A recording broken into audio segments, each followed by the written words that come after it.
If you are lucky enough to have grown up in a wealthy, safe country, it may be difficult to imagine that at any moment one could be struck down dead by the unexpected and the unexplained. Those who believe themselves safe rarely see the need to keep themselves safe.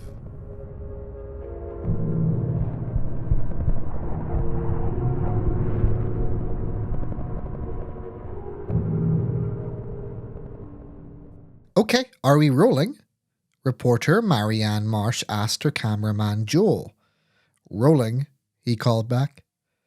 We're live in historic central Stockholm where... Hey, watch it! Marsh was nearly knocked over by the sudden migration of anxious bodies. We'll need to take that again? Christ, Joel, how many takes is that? 18 so far. Ouch! Another hurried bystander accidentally kicked him in the ankle in their haste to get by. I give up. Shove the piece to camera. There's no room out here, Marsh complained, storming towards him, using her elbows to swim through the endless throng of panicked humanity. Where do you think they're going anyway? Joel wondered. They've posted guards at every exit. Hell if I know. I'm an arts journalist. I didn't sign up for this.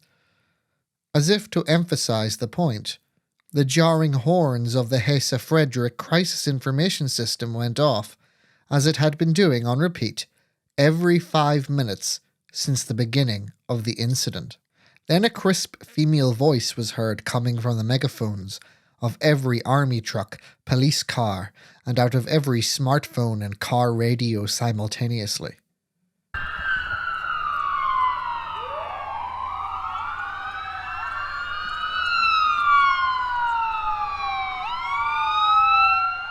Varning, varning, undantagstillstånd utlyst.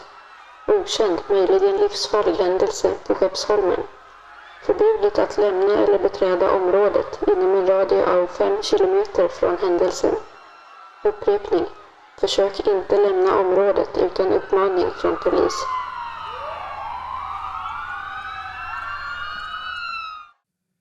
What's that thing saying anyway? Marsh asked. They've blocked off the roads 5 kilometers around. Stay put and wait to be told to move, I think, Joel answered, trying his best to understand Swedish, even though his second language was Norwegian. The orders to remain where you were seemed to only stir people's anxieties even more, with them stomping down one street only to be turned back by a checkpoint, then to try another, be turned away, and do it all over again.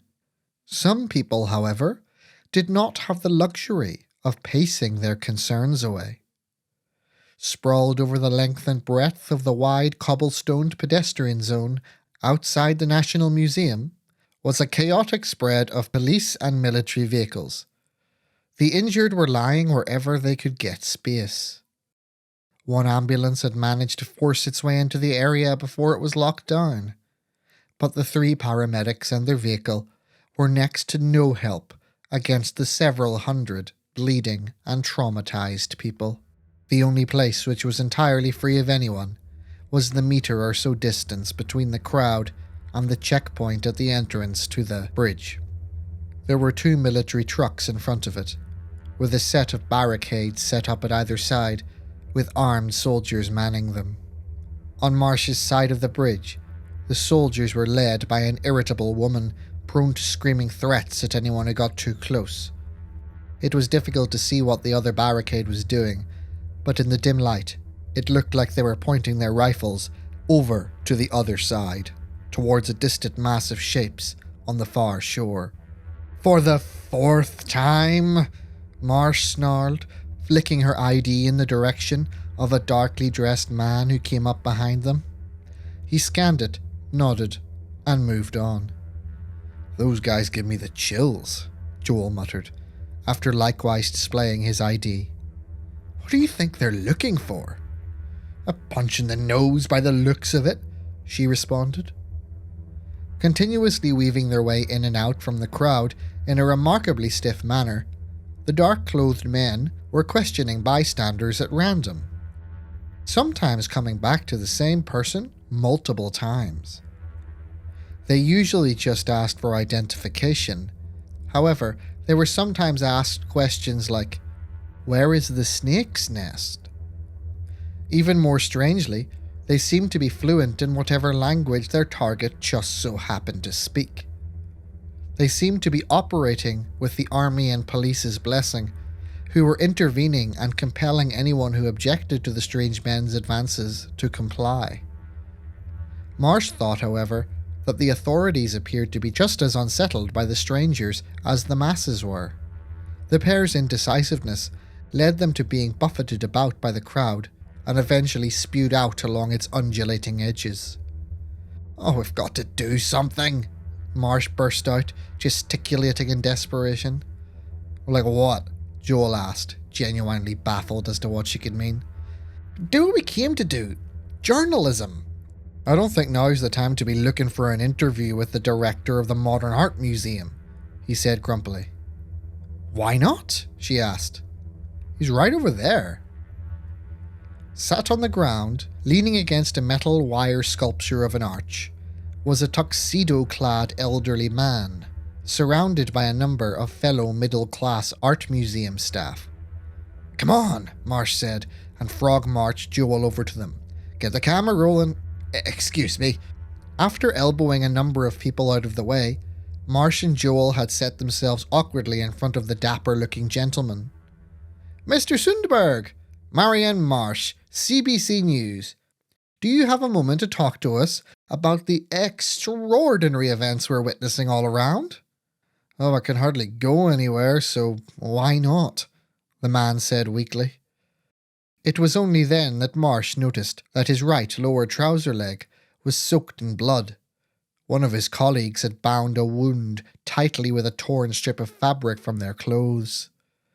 "I don't think this is an appropriate time," one of the museum staff said, trying to break up the interview. "Oh, it's all right, Lars. I'd like the distraction." Reluctantly, he backed off and Joel moved in with the camera.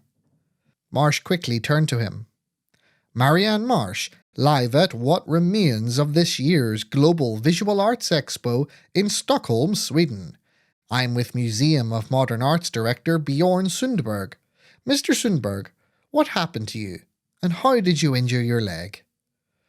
"Well, I was about to stand up on the stage to give my speech outside Moderna Museet. I get up along with that Butterworth fellow, the older one, forget his name." "Maxwell," his colleague cut in. Yes. So I get up and do my speech, but then I noticed a stir in the crowd. People started looking behind them at something. Then I heard this scream. Oh, that's when the shooting started and people ran and took cover." "Did you see the shooter?" Marsh asked. "Oh no, I'd got hit in the leg. If I had to guess, I'd say they were shooting at Maximilian and I was in the way." "Maxwell," his colleague reminded him. Yes. Bit of a blur after that. I just remember Lars here dragging me off the stage and ran like the devil over the bridge. He deserves a pay rise." The younger man blushed. "Oh, the adrenaline was wow," he said. Before Marsh could ask another question, a low rumbling could be felt in the air. Then the raucous thrumming of helicopter blades pressed against their ears. Like a flock of cursed hawks, a fleet of black military helicopters tore over the roofs of downtown Stockholm, flying low enough that the wind could be felt buffeting their faces. One shredded its way right over their heads. The choppers took up a formation around Skeppsholmen, circling it like aggravated hornets, their flashing lights making the scene feel like it was from an alien invasion movie. "What the hell?" Marsh asked. "We've got to get this. Joel, move it." Jumping as if his mother had scolded him, Joel followed Marsh as she pushed through the now even more disturbed crowd. Marsh lost count of how many toes she'd trodden on as she reached the wall overlooking the water. They set up shop beside a small statue which looked like a misshapen mushroom. "What's happening over there?" she asked Joel. Knowing what to do, he brought his camera to his eyes and zoomed in on one of the helicopters. It was roughly hovering over the grand edifice of the Ericsson Hall. It's shining its big searchlight things down, Joel informed her. Lots of people boxed together on the ground. Looks like they're surrounded by police or soldiers or something. They've riot shields out and there's some trucks blocking my view, but it's like they're holding back a riot. That's no riot, came a raspy voice with a strong Dutch accent from behind them. A bearded man, maybe in his mid-30s, was stood nearby and had apparently been eavesdropping. Riots have goals, mobs have anger. I don't know what they had, but it was something else. Marsh instinctively produced the microphone. Marianne Marsh, CBC News. Did you see what happened over there before the lockdown? A little bit. I was at one of the exhibition tents on Svenskundsvagen. We were talking to Henry Donahue, the Scottish abstract artist, about his exhibition next year. It was very loud, so it was hard to hear him, but the noise started to get weird. Not just lots of talking and the like, but sort of growling. Growling? Like dogs? Marsh asked, her voice quivering just a little. No, more like a snake mixed up with the sound you make when you clear your throat. I don't know really, I'd never heard anything quite like it. Then what happened? Besides being annoyed at the noise, I started to feel weird in my head, like there were lots of fingers pressing into it. He slowed a minute. Marsh imagined he was repressing a shiver. Oh, I don't know why, but I wanted to. He gulped. I wanted to punch Mr. Donahue, then strangle him, and... He became inconsolable for a few moments. Take your time, Marsh said, now feeling distinctly uncomfortable and rather suspicious, although admittedly not as suspicious as she thought she should have been. I pushed the weird feeling away somehow, and I was about to tell my husband what happened when I noticed some of the people around me were holding their heads and making that noise. Some seemed to break out of it, something like I did, but the others, they just went for people. What do you mean by that? Marsh pressed. Attacked them, whoever was closest. Punching, scratching, kicking, biting, whatever. What the hell? Joel exclaimed, forgetting his role as the silent cameraman. That's when everyone else either tried to help her or they freaked out and ran. What did you do? Marsh asked. I ran. The man next to my husband jumped on him from behind. He visibly began to shake. Oh, he was beating him. My husband was calling out my name, asking me to help him, and He started to control his breathing to drive back tears. And you? Marsh prompted. And I ran away. I was scared because when everyone went crazy, I could hear laughter. Who was laughing? I don't know. I didn't really hear it. It was inside. He tapped his head.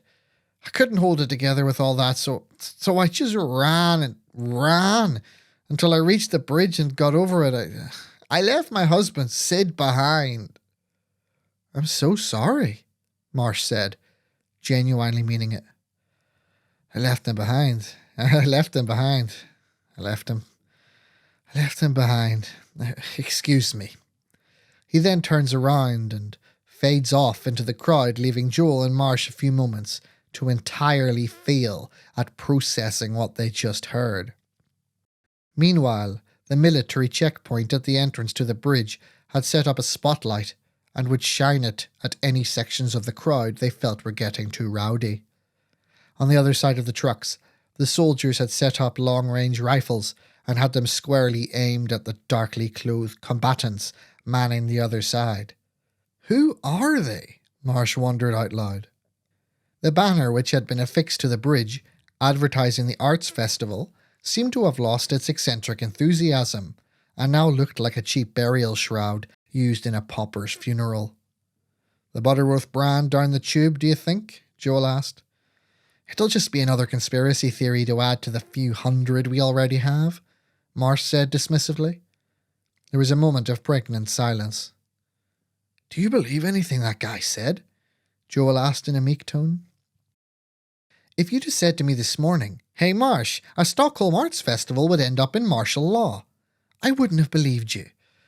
So I'm not ruling anything out. Marsh felt a twinge of panic rising in her throat. Dwelling on the meaning of what they were currently going through wouldn't help. She needed to keep busy, to do her job. She was a journalist, she reminded herself. If she didn't know what was going on, she'd do whatever she could to find out. Before she could finish the thought, she found herself being knocked to the ground. "Ah!" she exclaimed. "Oh, I'm so sorry," came a startled and rather out-of-breath voice. His English was tinted with a barely detectable German accent. The chubby little man with glasses helped Marsh to her feet and apologized profusely, over and over again. "It's fine," she reassured him, dusting herself off. "I've been through worse." This wasn't untrue. She'd been slapped squarely around the face when questioning a celebrity about the safety of the diet pill she was promoting. "Martin Gearston," he introduced himself. "I wish we'd met under better circumstances." He stuck his chubby hand out for shaking, apologizing once again. "And this is Brianna," he said, gesturing beside him. "Just call me Bree," said a tall, dark-skinned woman with a small afro that they hadn't previously noticed. She was tall and very attractive. She held herself with a quiet confidence which seemed entirely unbecoming of the current situation. Something about her made Marsh's insides squirm. She had no idea why, but she didn't want to have to be on the same continent as her. She'd have chosen to have been knocked down by Martin Gearston 400 times than have an interview with this woman. "Marianne Marsh, CBC News," she said. "Where were you going in such a hurry?" "Away from them," Gearston said, his face screwed up in disgust. It didn't take a genius to figure out who he meant. The guards at the bridge.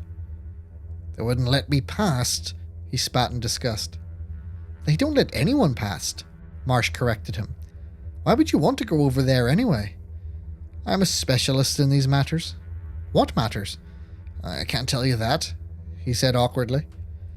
"But getting us over there would save a lot of lives." She thought for a moment she heard Bree let out a dark chuckle when he said this. "Did they not believe you?" Marsh said. "They didn't care. I showed my ID, where I was from, and those brutes told me to be on my way." "They told you to back off, or they'd shoot your fat, ugly head off your shoulders," Bree said, sounding like she enjoyed the taste of her own words. "Yes, they did at that." "Do you know what's happening over there?" Marsh inquired. "Unfortunately," he said, his face scrunching up. "Then what is it?" she asked, hoping she'd finally found some answers. Before he could respond, a steel and robotic voice called, "You, stay where you are." Approaching fast, seemingly striding through the crowd like it wasn't even there, were two of the well-dressed men who were harassing random bystanders. Gearston swore in German, his voice rising to an absurdly high pitch, and he turned on his heel and tried to run away. He found his path critically impeded by the dense crowd, and within seconds the two men had caught up with him, hooked him under both arms, and melted into the crowd as if they were never there in the first place. Frozen, microphone limply held in hand, Marsh blinked at the empty space where the chubby stranger had just vanished. "What just happened?" she asked nobody in particular. Joel was about to say he had no idea when he felt a lithe body pressed up against him, and the unmistakably sharp point of a knife pressed into his back. Bree leant in close and whispered in his ear. Her breath smelled fragrant and woody, like a forest about to be torched in flame. "Hey, big boy, don't worry about Marty. I'll get him back in one piece, or maybe two. In the meantime, delete that last file off your camera." Joel hesitated. She jabbed him with a knife. "Now?" Trying not to lose it, Joel opened the LCD screen of his camcorder and deleted the most recent file. "Sweet of you, champ." Then she too vanished into the pulsating mass of the crowd. Did you get all that, whatever that was? Marsh asked, turning around, having not noticed Bree's threats. No, he said, his voice quivering. I forgot to hit record. He feared to tell the truth in case that mad woman still happened to be within earshot. Damn it. Well, I guess it made no sense anyway. I'm tired. Marsh planted herself down on the wall and looked over to Skeps Holman, just about making out the undulating mass of the crowd over there. Toss me your camera for a sec, she said. Joel handed it over. She put it to her eye and zoomed in. The large barricades the black-garbed soldiers had erected seemed about to collapse under the pressure of the oncoming crowd. More recognizable Swedish police were ready with tear gas canisters and water cannons, but they were notably separate from the black-clad soldiers. Indeed, it looked like some of their weapons were pointed at them. None of it made even the slightest bit of sense. The more she thought about it, the less her brain responded. She relaxed and she let the camera angle dip. As it fell, it passed over the water. For a second, she thought she saw something in it.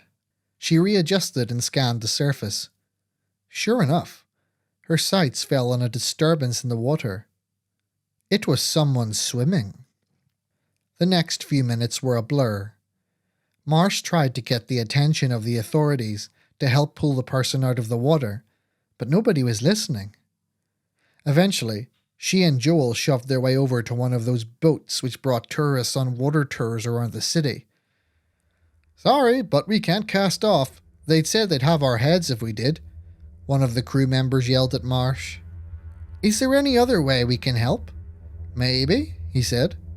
The crew member let them aboard and they started waving emergency lights in the direction of the swimmer. Thankfully, the swimmer seemed to alter course and make for the boat. The crew member expertly tossed a life ring out and the swimmer caught it. A few nail-biting moments later, the swimmer, dripping and freezing, was dragged out of the water.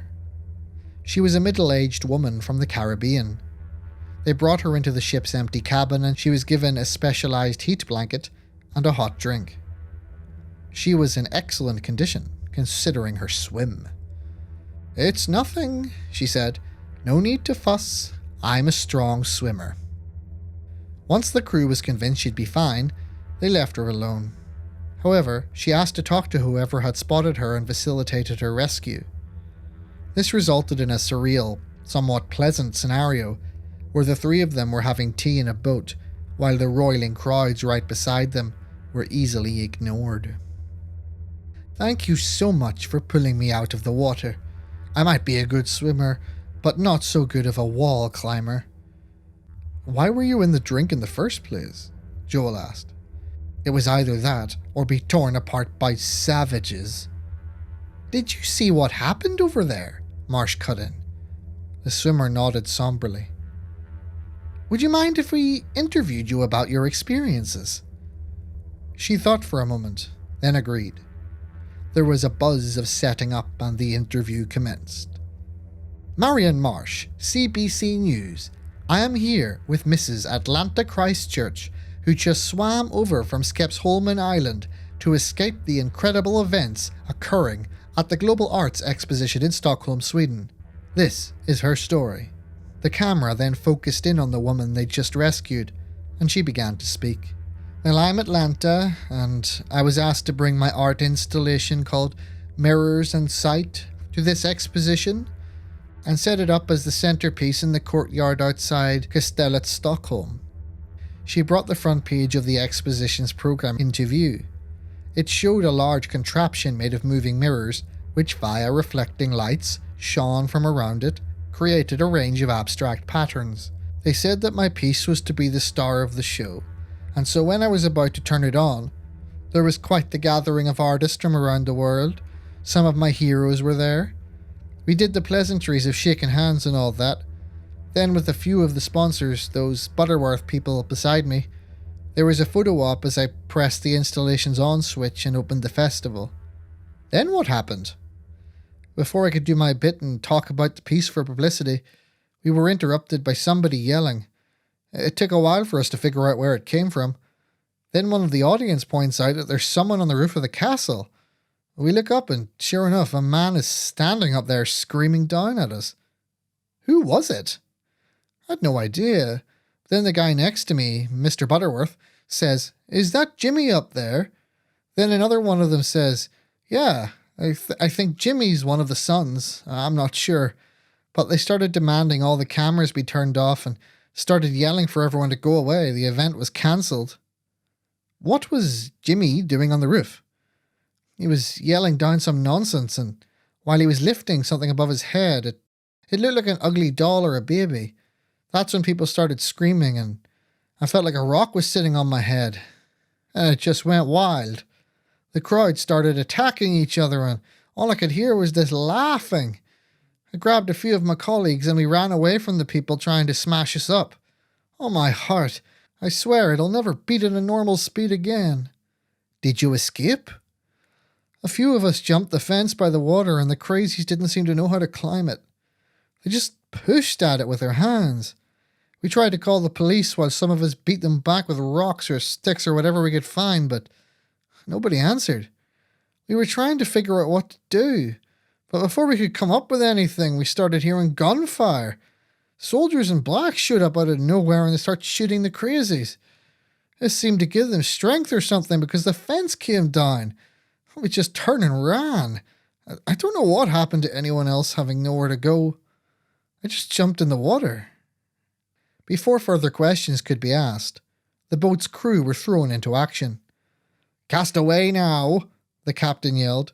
"But sir," we were told, "do you see them running over the bridge? I'm not waiting to be torn to pieces. Cast away." "Aye, sir." Marsh and Co. jumped to the windows and looked out. The crew were yanking the ropes securing the boat to shore away, and they felt the engine kick into life. On shore, the crowds had utterly lost it. They were all trying to run, and the result was a chaotic pile-up with police shooting tear gas into the throng. The boat began to pull away, and they set out for the centre of the lake, just as they noticed a wave of people dashing across the bridge, having flattened the barricades at the far end. The soldiers at the near end lost their nerve. They dropped their guns and fled, their leader bellowing at them like a lunatic to return to their posts. The oncoming wave of murderous art lovers was halfway across the bridge when a shriek like an enormous zip being pulled, combined with a hairdryer blowing, was heard. A blinding flash over the top of their boat, and the centre of the bridge was engulfed in a light so bright they had to shield their eyes. The boom muted their hearing, leaving them crouched on the boat, ears ringing, eyes shut. Then they felt the boat rock violently back and forth. Marsh slid off her chair and banged her head. "Damn!" she exclaimed. "They blew up the bridge," Joel said, utterly aghast as he squinted out the window. Marsh painfully dragged herself up again and cracked open her eyelids a little. She could make out the glimmering chasm where the middle of the bridge used to be, and what looked like flaming human bodies hurling themselves off of it into the water. Within a few seconds, the frenzied mob started flinging themselves purposely off the bridge with intent to reach the shore the hard way. The attack helicopter hovering above seemed to droop, as if depressed that its missile was casually ignored. Now well in the centre of the lake, Joel, Marsh, and Atlanta looked on, but did not understand. "Christ," Marsh whispered. "What now?"